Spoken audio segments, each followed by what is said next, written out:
Bonjour à tous et bienvenue pour une nouvelle vidéo Marprod. Aujourd'hui, tuto peinture autour des cariatides de Conquest pour mon armée Old Dominion. Alors, j'étais à l'époque en déplacement, donc du coup, je vais utiliser une gamme de peinture un peu particulière dont je n'ai pas forcément l'habitude, mais dont je vous avais fait la revue sur la chaîne. Donc, on est sur la gamme Game Master de chez Army Painter, qui est une boîte un peu tout débutant avec toutes les teintes de base.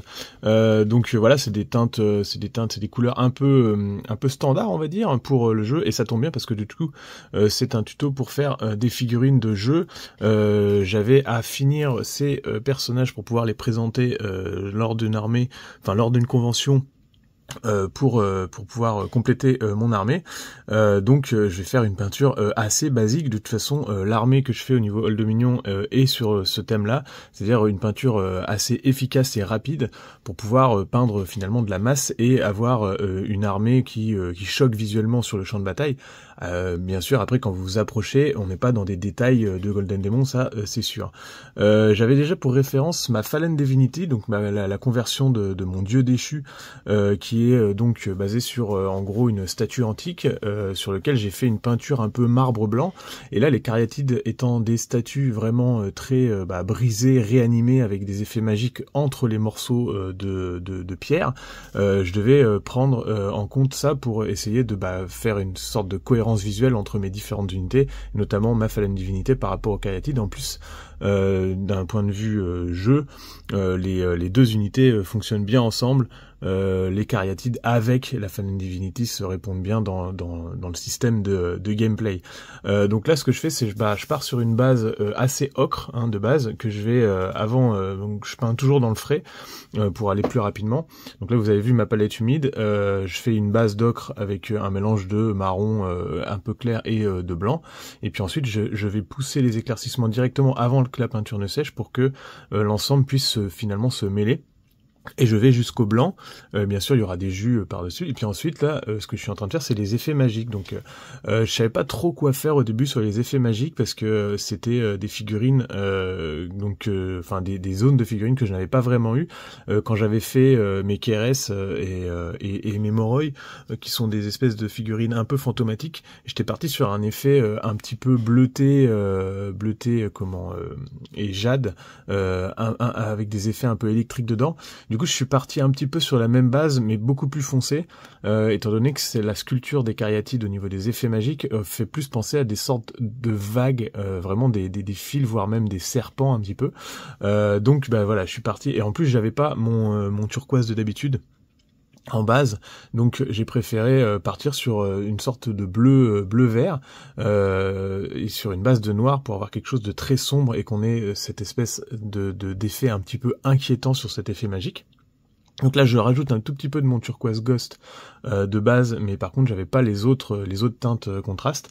Donc, je travaille dans le frais. Alors, j'ai mis la base de noir, qui n'est également pas encore sèche, sur lequel je vais remettre des pointes de bleu et des pointes de vert un peu jade, et puis renforcé par le turquoise Ghost de chez Deeping Ink. Et après, je mets des touches de blanc là-dedans, et j'essaie en fait de travailler les zones de magie comme des fils, finalement des fibres. Je dessine vraiment le relief pour suivre l'effet magique entre la pierre et les zones qui sont vraiment détachées. L'idée, c'est vraiment de faire un contraste entre la pierre blanche et cet effet magique qui va être très bleuté, très verdâtre. Encore au niveau où je suis là, je sais pas encore trop où je pars, parce qu'en fait il faut vraiment pousser les contrastes au maximum, et la sous-couche de noir que j'ai mis, que je voulais vraiment, parce que ça permet en plus de partir dans les creux et de pardonner certains manques, mais par contre ça correspondait pas trop à l'effet magique par rapport à ce que j'avais déjà fait sur mes Keres et mes Moroi, qui eux étaient un peu plus lumineux. Donc là finalement, en fait je me suis un petit peu perdu dans le noir pour ensuite vraiment repartir sur des éclaircissements plus francs au niveau des effets magiques. Donc là, pour l'instant, c'est assez terne, mais ça va petit à petit s'éclaircir, étant donné que je rajoute du blanc dans mes mélanges. C'est assez difficile de lire les figurines au début, surtout d'autant que certaines, je les ai un tout petit peu converties pour les tordre et avoir des poses un peu particulières. En gros, vous avez une statue entière dont souvent la base manque pas mal et il y a des gros manques au niveau des bras. D'ailleurs, au niveau des bras, au niveau de la gestion de la sculpture et des failles qu'ils ont, on est presque sur des bras mécaniques, enfin en tout cas les failles de la pierre font penser à ça, donc il faut penser à distinguer un petit peu, lire la figurine pour distinguer toutes les parties, et c'est notamment un petit peu difficile parce que tout ça est entremêlé dans les effets magiques qui font, c'est pour ça que je parlais de serpent tout à l'heure, on a vraiment l'impression que c'est quelque chose qui coule ou qui suinte de la pierre et puis qui rampe autour des membres pour lier finalement tous ces morceaux de pierre. En tout cas, c'est des figurines au design très réussi. Enfin, quand je les ai vues, je me suis dit waouh, c'est classe. Avant, au niveau du Old Dominion, pour tout ce qui était unité lourde, on avait des espèces de gros assemblages de tombes que moi j'aimais bien aussi, mais du coup qui commençaient un petit peu à vieillir au niveau de la gamme. Je me suis tâté, j'ai mis un petit peu de temps à les prendre et finalement je les ai pas pris parce que j'avais vu les concepts des caryatides et je me suis dit ça va correspondre beaucoup plus au style de mon armée, étant donné que j'étais déjà parti un petit peu sur des colonnades sur les socles, des pierres un peu cassées, et notamment sur ma Fallen Divinity qui était quand même basée la plupart de la figurine est basée sur une grosse statue cassée dans tous les sens. Donc je me suis dit que les caryatides allaient bien répondre à cette première figurine, donc ça allait être bien au sein de mon armée. Donc on a la base de blanc, et puis on a donc les effets magiques que je suis en train d'éclaircir au maximum en finalement redessinant les vagues sur les effets magiques au niveau de la sculpture. J'essaie de laisser du noir dans les creux comme vous avez vu, et puis après j'essaie de partir sur des différences de vert, de bleu, de blanc que je teinte dans la masse là, enfin que je dessine les fils, et puis après petit à petit je repasse sur des zones plus petites pour faire des éclaircissements vraiment très tranchés. Alors c'est graphique, hein. C'est sûr que ce que vous voyez à l'écran, ça va être très tranché au niveau des éclaircissements, c'est pas fondu, c'est plutôt un peu trash finalement. Mais c'est l'effet que je recherche pour avoir une peinture efficace et rapide sur une armée qui commence à être quand même assez populeuse. J'approche des 2000 points, donc ça fait quand même pas mal de figurines.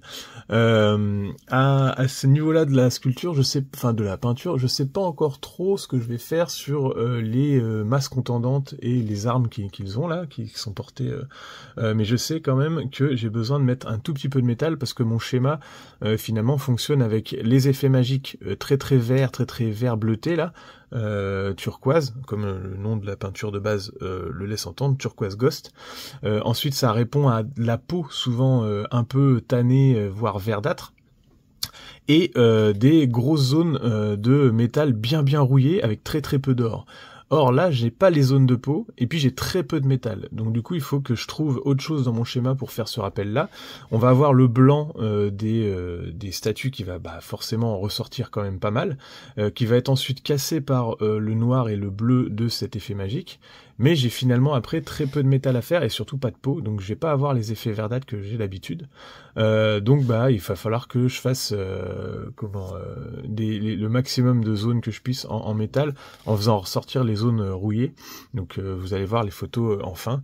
Je suis assez content de ces figurines là, j'en ai encore 3 autres à peindre. Pour ceux qui ne connaissent pas la gamme, on est sur souvent des doubles boîtes qui permettent des doubles kits qui permettent de faire des options différentes. Là on est sur l'option corps à corps avec des grosses masses contendantes, et après donc ça c'est des unités lourdes, et après j'ai des unités moyennes qui permettent de faire du tir avec des gros arcs, et le kit permet de garder pas mal de pièces, c'est-à-dire que vous avez encore tous les bras et les têtes qui restent. Il suffit ensuite de bricoler un corps, donc pour ça l'impression 3D est votre ami. Moi personnellement j'ai pu rebricoler des corps à base des corps d'origine pour réassembler les bras qui me restaient, pour faire les trois autres figurines avec les options de tir. Donc j'ai cela encore à à peindre. Donc je ferai pas un deuxième tuto sur ces figurines-là, étant donné que je vais faire sensiblement la même peinture.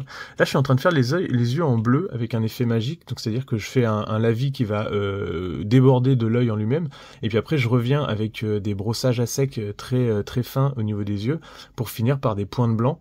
Par contre, je me trompe au niveau de mon schéma, c'est quelque chose que je vais reprendre plus tard, avec certainement des yeux plutôt rougeoyants, comme j'avais fait pour mes Keres, parce que finalement j'ai besoin de points point focal, pour que la figurine ressorte un petit peu. Pareil au niveau des métaux, je fais un tout petit peu d'or, par exemple dans les diadèmes que les statues ont dans les cheveux. Alors c'est des cheveux, c'est sculpté, vous me direz, donc on n'est pas obligé de faire des différences au niveau de la sculpture si vous voulez faire quelque chose de plus réaliste. Moi j'imagine que c'est des statues de marbre, mais avec des morceaux de métal à l'intérieur quand même, pour faire le côté un petit peu fantaisie. Bien qu'on trouve au niveau antique certaines statues avec des différences de matériaux vraiment très bien imbriquées, hein, si vous regardez au niveau histoire de l'art. Donc ce que je fais, c'est je vais certainement changer la couleur des yeux pour faire quelque chose de plus inquiétant, et puis mettre un petit peu de doré dans les diadèmes. Là je fais un lavis, donc pour revenir dans les creux de la figurine. Vous avez la base d'ocre et de blanc qui forment vraiment la pierre, mais forcément quand vous passez en brossage à sec, vous atténuez un petit peu les détails, donc il convient de remettre un petit peu de lavis pour retourner dans les creux. Et puis là je commence le métal, donc on a des espèces de gros slants c'est des grosses lanternes. Donc tout ça je l'ai fait en métal avec des effets un petit peu magiques renforcés en allant jusque dans les blancs. Là il y a carrément un sceptre.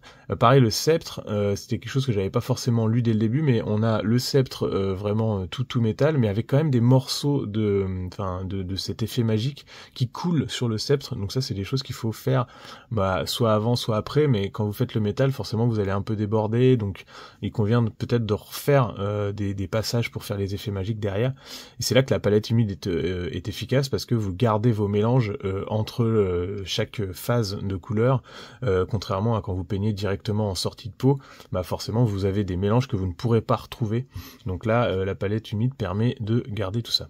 Donc là, comme je vous disais, le petit diadème en doré pour correspondre au schéma, finalement faire des petits points de détail supplémentaires qu'on puisse distinguer en partie. Donc pour l'or, j'aime bien mettre une base de marron standard sur lequel je viens remettre du doré, parce que le doré a tendance à être moins couvrant, que ça soit chez Army Painter ou chez Games Workshop.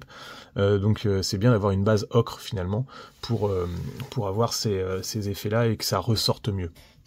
Là je fais un doré de base, hein. Normalement il faudrait les éclaircir avec plusieurs choses. On pourrait remettre à l'intérieur des lavis d'encre noisette par exemple, pour renforcer un petit peu la richesse de la teinte or, et puis partir sur des éclaircissements très fins ensuite en métal sur les arêtes. Donc voilà pour ces figurines, on arrive presque à la fin. Je vous laisserai avec des petits visuels de ces figurines peintes terminées en photo. J'espère que ce petit tuto vous aura plu. N'hésitez pas à me dire en commentaire si c'est le cas et à vous abonner si ce n'est pas déjà fait. Je vous rappelle que j'ai une chaîne Twitch, une chaîne YouTube, un fil Instagram. Merci à tous ceux qui peuvent soutenir la chaîne par des abonnements, des commentaires, des likes. On en a besoin en ce moment en tant que créateur, donc n'oubliez pas ce petit travail. Merci à vous. Je vous retrouverai bientôt pour cette armée de Conquest, j'espère en tournoi. C'est un projet qui me tient à cœur, c'est un super jeu. Donc n'hésitez pas à me dire en commentaire si vous aussi vous êtes lancé sur ce nouveau jeu finalement, parce qu'on est sur une marque qui est assez récente. Merci à tous, et puis à bientôt, et bon modélisme.